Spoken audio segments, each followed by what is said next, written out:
نحمده ونصلي ونسلم على رسوله الكريم اما بعد فاعوذ بالله من الشيطان الرجيم بسم الله الرحمن الرحيم والذي قدر فهدى پارہ نمبر 30 سورۃ الاعلی رکوع 1 آیات نمبر 4 قدر فہدى گزشتہ سبق میں گزارش کیا تھا کہ آسمان اور آسمانی مخلوقات، زمین اور زمین کی مخلوقات کو اللہ تعالی نے خاص قسم کے عقل، شعور، احساس، ادراک عطا فرمایا ہے۔ گو کہ انسان کا جو عقل ہے وہ سب سے اعلیٰ ہے، ارفع ہے، اور اسی اساس پر یہ اشرف المخلوقات بھی ہے۔ لیکن دیگر مخلوقات کو بھی اللہ تعالی نے مناسب طور پر، مناسب طریقے سے کچھ شعور اور ادراک و احساس عطا فرمایا ہے، جیسا کہ قرآن کریم میں ہے آتا کل شیء خلقہ ثم ہدی۔ لفظ کلو موجب کلیہ ہے، اور ظاہر ہے کہ تمام جزیات پر منطبق ہوتا ہے۔ جتنی بھی چیزیں اللہ نے پیدا کی ہے، ہر چیز کو پیدا کر کے جو وجود بخشا ہے، پھر اس کے ذمہ اللہ نے کچھ ذمہ داریاں بھی لگائی ہے۔ ہر چیز کو، ہر مخلوق کو اس کے متعلقہ امور حوالہ کی ہے، ہر چیز کو ان کے متعلقہ کاموں کی، امور کی ہدایت کی ہے، طریقہ سلیقہ سمجھایا سکھایا ہے، اور اسی ہدایت عامہ کا اثر یہ ہے کہ آسمان، زمین، ستارے، سیارے، پہاڑ، دریا، سب کے سب جس خدمت پر ابتدائی تخلیق سے مأمور ہے، جس خدمت میں یہ مخلوقات لگی ہوئی ہے، اسی خدمت کو درست انداز میں، درست طریقے سے ٹیک ٹیک سر انجام دیتے ہیں، نہ کوئی کمی کوتاہی کرتے ہیں، نہ کوئی سستی اور کاہلی کا ارتکاب کرتے ہیں۔ اور مزید غور کیا جائے تو معلوم ہوتا ہے کہ انسان اور حیوانات جس کا عقل، شعور، یہ مشاہدہ ہے، مشاہدے میں آیا ہے ایک بات کہ ان میں سے ہر نوع اور ہر صنف، ہر قسم کے ہر فرد کو اللہ تعالی نے اپنی ضروریاتی زندگی حاصل کرنے کے اساس پر اپنے مخالف چیزوں کو دفع کرنے کے حوالے سے قسمہ قسم، عجیب قسم کے،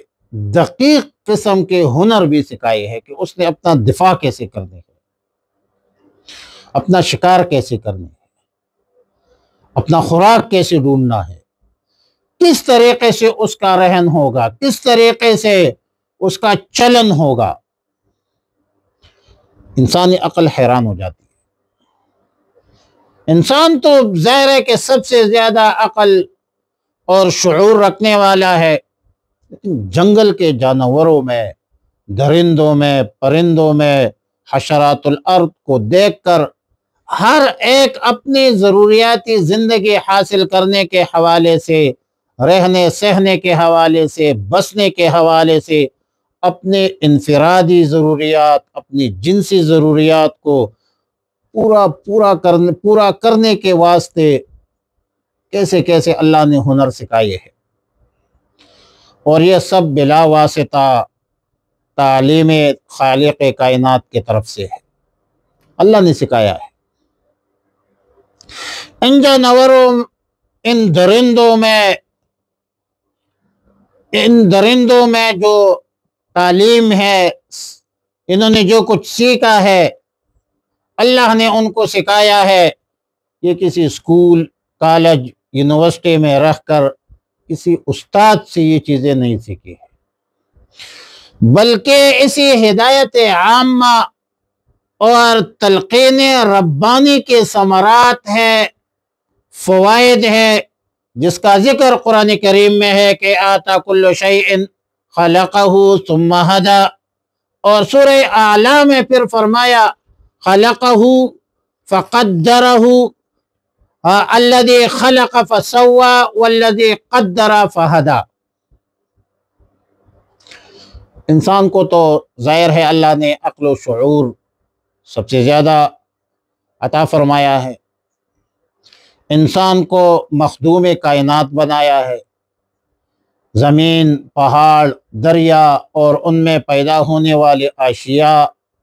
انسانی خدمت پر معمور ہے، اس کے نفع کے لیے پیدا ہوئی ہے،